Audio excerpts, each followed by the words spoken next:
we're going to do a late night base theory stroll. So for this, I'll be using the personality base mat, where the 1 is in the bottom left, the 2 is in the top right, the 3 is in the top left, the 4 is in the bottom right, the 5 is in the middle. Now, I'm not going to start on the 1. I'm going to start on the 2. Why am I starting on the 2?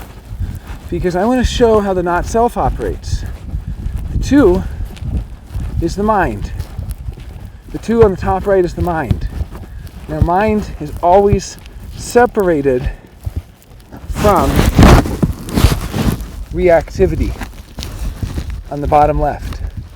Reactivity, true reactivity, which is the reactivity not of the mental reaction of mind to not self theme, but rather the reactivity of life itself, of objects in space, the reactivity that is at the foundation of all strategy and authority. See, the game is how to get to base 1, but we're all stuck in base 2. I'm not talking about what base you are. I'm not talking about if you are base 1 or 2 or 3 or 4. I'm talking about we're stuck in the mind, right? We're experiencing the mind. When we're in the mind, we understand in that self-reflecting consciousness, that's base 2. That's base 2. That's where we have the awareness of being aware. That's where our mind is. That's where we are in our mind, in our conscious mind. Everything we are conscious of. Which, Jung was smart. He didn't conflate the conscious with the ego. He said I guess he maybe conflated the G center with the ego, if we're going to get pedantic about it, because there wasn't a word to describe the role of the G center as distinct of the ego, from the ego. Whew, I'm wearing, for those who can't tell, I have my laptop in a bag that I'm wearing around my neck. And the bag also has a drill and some hammers and, other stuff in it. So it's pretty heavy. Whew. I know what Ra meant when he said, he felt like a pack mule, or in his case it was because of gate 40, the ultimate pack mule gate that will, the keynote of capacity will prove that it has the capacity to work hard. There must be a gate 40 transit or something. Here I am with my pack. So what I'm talking about with base, we're stuck in base 2. And what base 2 is the mind. Now it's connected on the one side to the body. And if you were to go to look how base 2 connects to base 3 in the top left, you have base 2 in the top right connecting to base 3 in the top left. Now, base 3 is the keynote of body. Base 2, the keynote of mind. In my keynoting here. There's many keynotes, of course, but the ones I'm using. I think they're the microcosm, the kind of, for an individual person, at the level of the microcosm. And so having that connection between mind and body, what does that mean? It is simply right there. If you were to mark the invisible midpoint between base 2 and base 3, you mark halfway in between those two bases, what that is Jung's dual substance monism, right there. Right there. That interface between mind and body. That's how I can, make my fingers snap. That's how the mind can control the body. The mind can control and exert, the mind does have the sort of, I guess you could say, power over the body within reason. Now, like, Augustine said, where I think it was Saint Augustine, or Augustine as people say, which was that God humbled men by making their temerity autonomous, so to speak. I'm paraphrasing, of course. I can't remember the exact quote, but it's the essential idea that if you want to prove our humility, before God, or, in the more contemporary language, the doctrine of no choice, in a less personality crystal language, what you see is that, that it is about the biology of the body, which is going to do things independent of the mind, and yet is also, controlled by the mind in some sense. Right? It's interesting. It's like the mind does have the ability to control the body. There is a mind-body connection. You see it with people who've learned to, do their breathing rates and this and that, and you can just tell them do this, do that, and they do it. I mean, it sounds so obvious to just say that there is a mind-body connection, but that's where it is in base theory. However, at the level of base, we do not conflate the body and the design. I often conflate the body and the design under the rubric of design. Oh, it's the design side, so it's the unconscious, it's the body, it's the physical. I'm a fifth line, but I have a first line body. I have a first line unconscious, a first line design. These are used interchangeably at the surface. Because at the surface, we are not talking at the level of precision that base theory grants us. But here we actually see something shocking. We see that the body and the design have no direct contact. Have no contact, right? The body is in the top left. The design is the bottom right. Here's the thing you got to be looking for when you're doing base theory analysis. You're looking at what's diagonal, because the diagonals are the oppositions, and they have no access to each other. They have no access to each other. So you have the mind in the top right. It has access to the body in the top left. But it also has access to the design in the bottom right. The mind is what can access both the body and the design as distinct entities. Now let's think about how strategy and authority works. I've already mentioned that it's rooted in reactivity. What reactivity means here is not the mental reactivity of what we would call a not self-defense mechanism or something like that. It's the reactivity of life itself, of movement. I'm talking about base one here, of objects moving in space. And the reactivity of base one is only accessible to the body or the design. The biology accesses it, right? The meeting point between base 3 and base 1, that is, right, that is, a juncture point, a junction point, but there is no junction point between base 1 and base 2. So see, again, we're stuck in base 2, we're stuck in the mind, in the top right, and we got to get to the bottom left. How do we do it? Well, as Ra points out in History of Geometry, the mind can only get to reactivity when it can go through the body or it can go through design. But the way he seems to talk about it, I'm not sure if it's exactly unidirectional, but at least one of the modes of relationship is that the mind can get in touch with the design to get to the reactivity. The design. And the design is distinct from the body. The design is distinct from the body. This is what's so fascinating.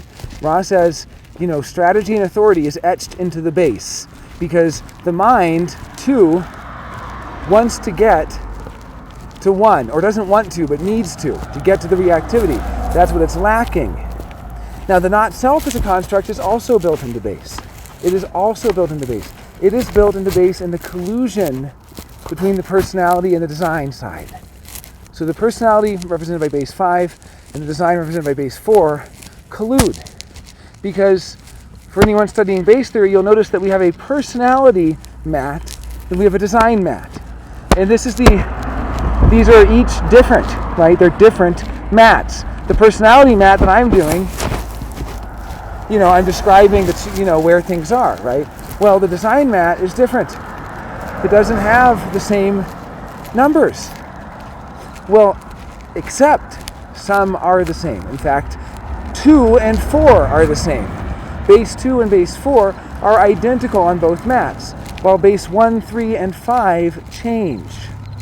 Okay? Base 1, 3, and 5 change. This already gives us the quality of yang, right? the quality of yang that we're getting of these. I mean, it's interesting. I guess maybe I should be careful here.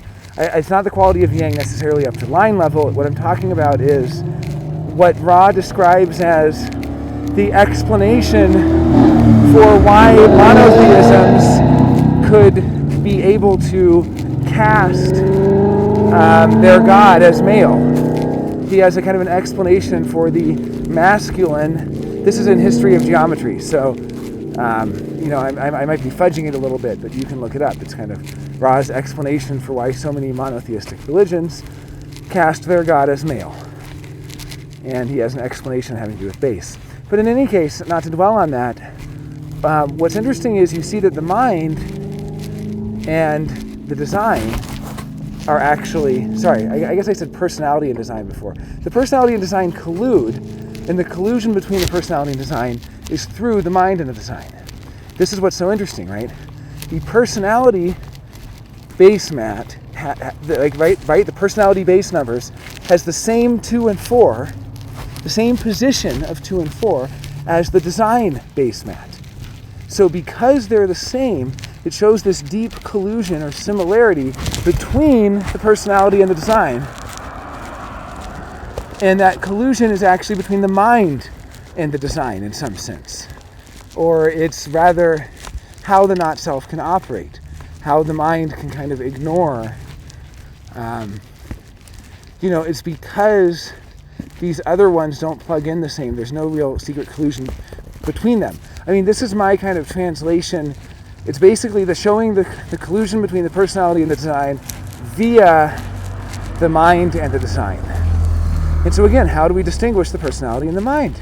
Just like we were saying earlier about how we talk about the design and the body is indistinguishable. How do you distinguish between the mind and the personality?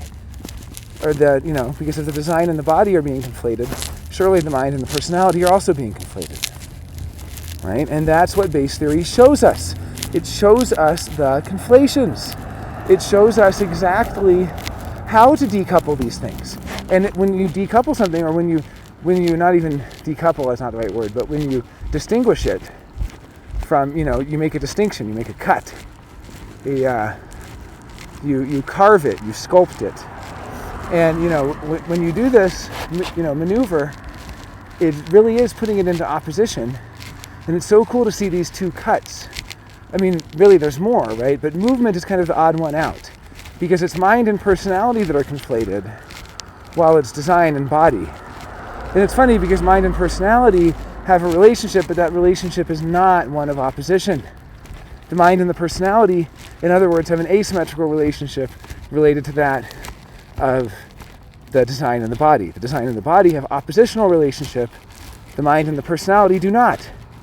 In fact, the mind has the same relationship to the personality that the body has to the personality, and that the design has to the personality, and that movement has to the personality. All of these things relate to the personality in the exact same way, whereas the relationship of the body to design is one of opposition and thus distinct. So it's interesting also to see that the conflations themselves, it's like one is like a kind of antagonistic conflation. The body and the design really are oppositional. And then, the other is not an antagonistic conflation. It's like a conflation that's easier to get along. Like the mind and the personality can be conflated without problem. The body and the design can't be conflated without something not sitting right. Something isn't really true about that, right? I'm just holding the, this thing's kind of tricky. Okay, so what we see is how the not self is actually sketched into the collusion between the personality and the design, or between the mind and the personality. And then we see how base theory allows us to distinguish some of these terms in a more interesting way. Like, how is the body distinguished from the design? I've been calling the design the unconscious, in parentheses. Now, that's not maybe a great keyword for it. Maybe use your own, or just use the word design and track it as its own word. But the design, to me, it helps me to remember while I'm learning the design. It's like training wheels. I'll take off the training wheels of the word unconscious at some point probably. But for now, it's training wheels to help remind me, because I've read so much Jung. And it helps me realize that all of my Jungian work was preparatory for human design in some sense, because I was working on the inferior function, right, which is about getting in touch with the unconscious. And so you can kind of have this Rosetta Stone for translating different systems into each other via base theory. And using that Rosetta Stone, we can see that what Jung was describing when he says you are exercising the inferior function and doing this, inner work and so on, of slowing down into the inferior function, that is, at one point Jung said, individuation begins and ends with the inferior function. And that's all you need to know about personality typology, right? Personality typology is about orientation. The reason it's important is because it orients you towards your vestigial tail. It orients you towards the door to the unconscious you can never close. Well, it's orienting you from base 2 to base 4. That's all it's doing. Away from base 2 to base 3, right? Because base 2 to base 3 is just the mind saying, I control the body. And let me control the body, and let me make the body go on this trip. Let me make the body go skydiving. Let me make the body go play piano for these people. Because I want them to hear my piano, so I'm going to make the body go play the piano now. That's base 2 talking to base 3, right? That's the mind controlling the body. Well, what Jungian analysis does is, if it's done correctly, it turns the mind so it faces base 4. So it faces the design. So it is going into the design. Now, this is where strategy and authority is etched into base itself, because it is only in base 1, in the bottom left. Base 1 is the only base, right, that you get true strategy and authority from. Because true strategy and authority, you're getting access to us as movement through space, as objects in space, as a trajectory of objects, You're getting access to all that positional information, all that orientational information, all of that guidance system information. That's what strategy and authority is. It's a guidance system. You need to connect to base 1 to get that. Well, the mind, it will never connect to base 1. It's impossible to connect to base 1. It just can't do it. It can never access that positional information directly. Despite what it might look like at the base mat, the top right corner of mind does not connect to the bottom left corner of movement or reactivity. And this reactivity is exactly what is needed for strategy and authority. Whether you're manifestor, projector, or reflector, whatever, you're getting in touch with that reactivity. You're getting in touch with that guidance system. Well, how do you do that? Through the design. See, strategy and authority is not some random coincidence that Ra happened to think up something that seems like a good idea. It's built into base. It's built into the very construct. Both the not self and strategy and authority are built into the construct. You see on the one hand the deep affinity between the personality and the design that connects them through the, and then you see how the mind and the body operate, how they connect. You get to see all of this. Now there's one that I've never heard Ra say before, but this is one that I just realized myself earlier today while I was walking.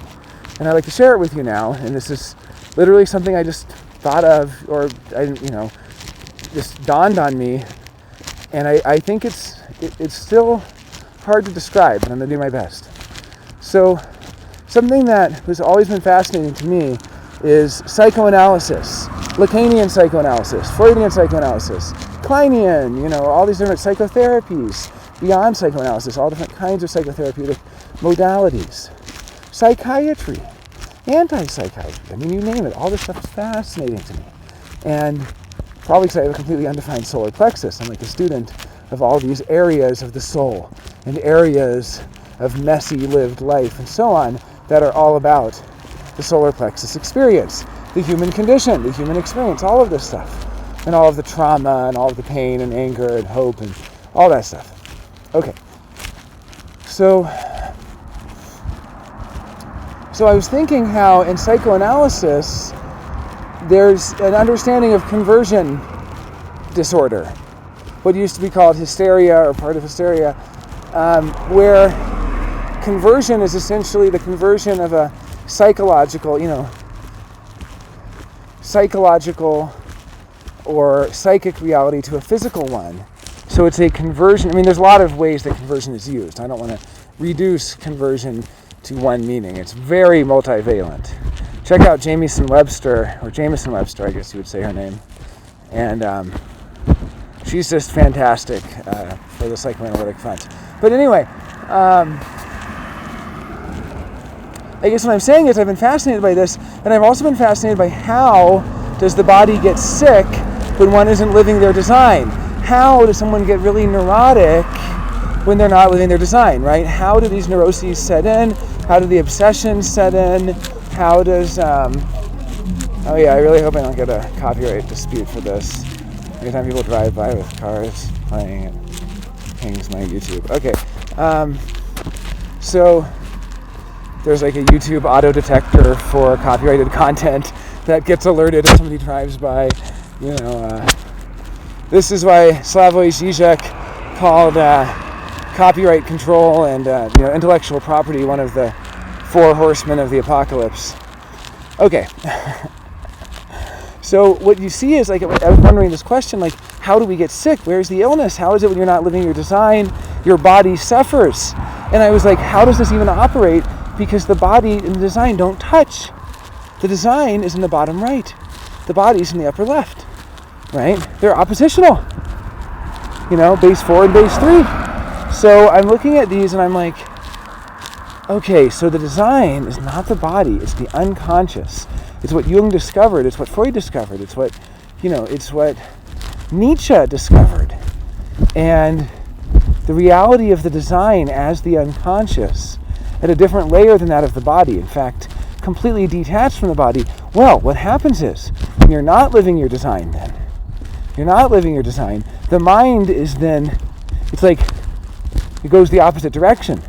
It's not that the mind is connecting to the design to get in touch with reactivity. It's that the design is using the mind to create symptoms in the body. Think about that for a moment.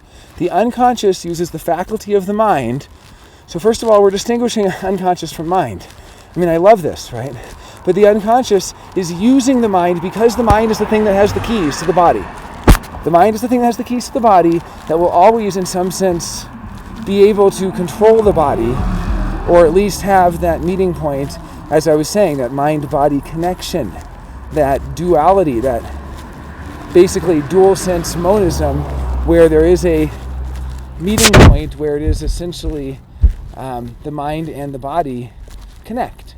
The spirit is a bone, to quote Hegel, right? That's this mind-body connection I'm talking about. And that's what you see between base 2 in the top right, mind, and base 3 in the top left, body. So you're seeing the mind-body connection there.